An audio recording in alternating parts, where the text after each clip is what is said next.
this was when I was a little fellow, about, I don't know, 2 years old, I suppose. And I always used to tell the grandkids and the kids when I used to be a little girl.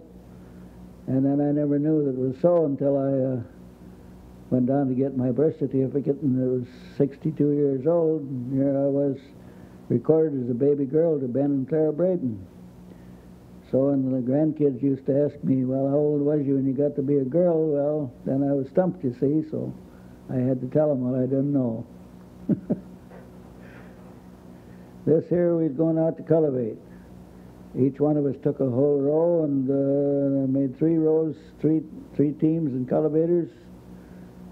And that's the way we thought we was doing big business. Now they take a good many rows at one time and away they go. Yeah, this is when we're out seeding. That's me standing up on top, and I think that's Dad standing beside there. That's my 4 black horses I used to use. There we were, grinding feed with the old mogul. Whenever that worked, well, it steamed just like that, and so that's a natural picture. That's my father-in-law out having dinner out in the hayfield. He always stayed with the horses out there while the rest went to dinner. That's the only picture you had of him? As far as I know, that's the only picture, yeah. That was in 1924. Yeah, that's in 1929, June the 12th. Happiest day of our life. I had Ma and Ma had me. That was Johnny Garrison, Reverend Andrews, myself, Marie, Mrs. Andrews, and Edna Hughes, and Ruby Garrison, and Charlotte Morbin was the little ones. And this was on our wedding trip. We took both our mothers along. They put it in the story as for security's sake. I was 26, and Marie was 25, but anyway, this was at the old neighbor's place down at Clarkfield, Gustafson's. That's my mother, and Mrs. Gustafson, Marie's mother, and Mrs. Gustafson's mother. And that was a field we had just west of our buildings. Had so many shocks, such a good crop, we were really proud of that, so we took a picture. And that's the way it looked. Yeah, that day we took off for a fishing trip. The old Star Coupe, 6-cylinder engine. And we drove that till the engine blew up.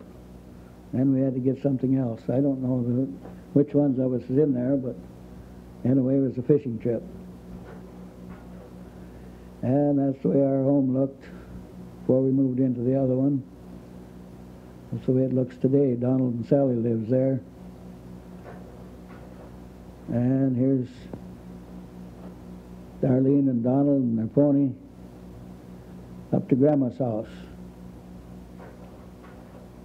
There the kids having fun with the old buck sheep, and he's having fun with them. Where'd that sheep come from? He just come there. We don't know who he belonged to or where he come from or anything. He just was there one morning, and that was it. But he was a gentle old fellow, and the kids had a lot of fun with him. Darlene and Donald. And that's the B. Chalmers with the cab on. Tractor. Yeah, that's a 36 Ford pickup. I think I had that 1 year or so. I got it second-hand, and then I traded that one off and got the 40 Chevrolet pickup. Well, that's where we made our money. What you call it them days, everybody used to work for $1 a day on there. What is that? Hay baler. A stationary hay baler. You pull up to a haystack and bale till the stack is gone and then move on to the next stack. There's the garage that Thorold has got now. I used to have it, and then we traded, and I got my mother's turkey coop, which will be showing up next here. There it comes. Then we took that and remodeled it and made the next picture coming up. There. Don't look like the same one, but that's the way it is. It's made a little wider and a little longer and shortened it up. Just a different building. There we are putting the oats out of that field into the silo. We had summers close to 3,000 bushels in there. And it went up enough to more than pay for what the silo cost me, so I come out good on that deal. You know, that one he wouldn't bring, he didn't bring much them days, but he'd bring more today if I had him now, but probably I needed the money more then than I do now anyway.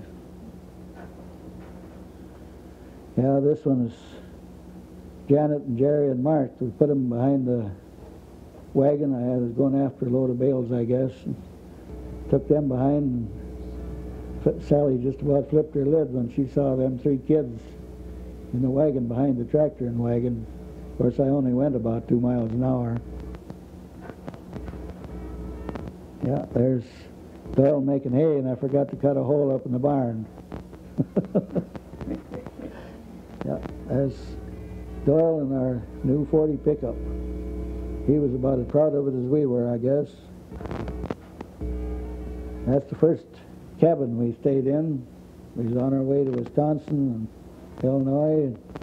I think we went through Duluth and Superior that time, and then went down to where Alfred was down there working, and then we went on to, I don't remember the town, but this is the first motel we stayed in.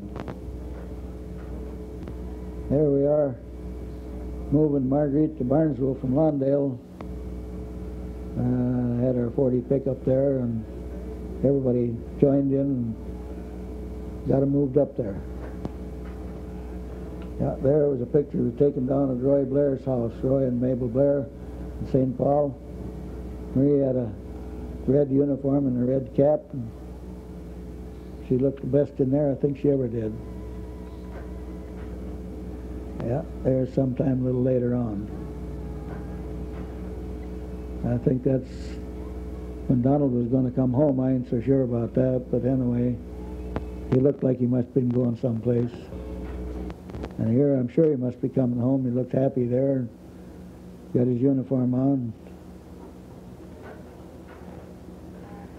That's after we bought our first combine in '52, then we built this place to put it. So Marie and I did that. We had to build that the same fall that we got the combine. And there's the picture of the combine.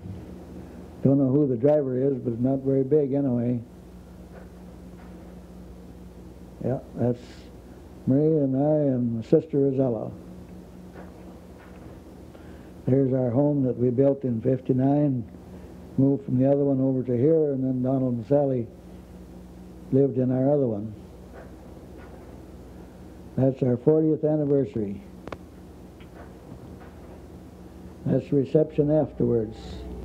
That's Donald, Marie, and myself, and Mrs. Andrews and Herbert. That's the pastor. And then the rest of them, I just don't know who they are. There's the kitchen bunch from,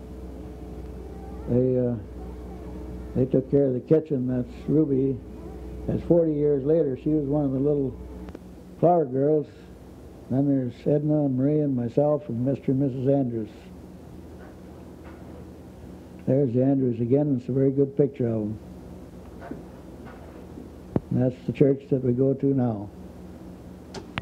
This is the apartment Walter moved into when he moved off the farm.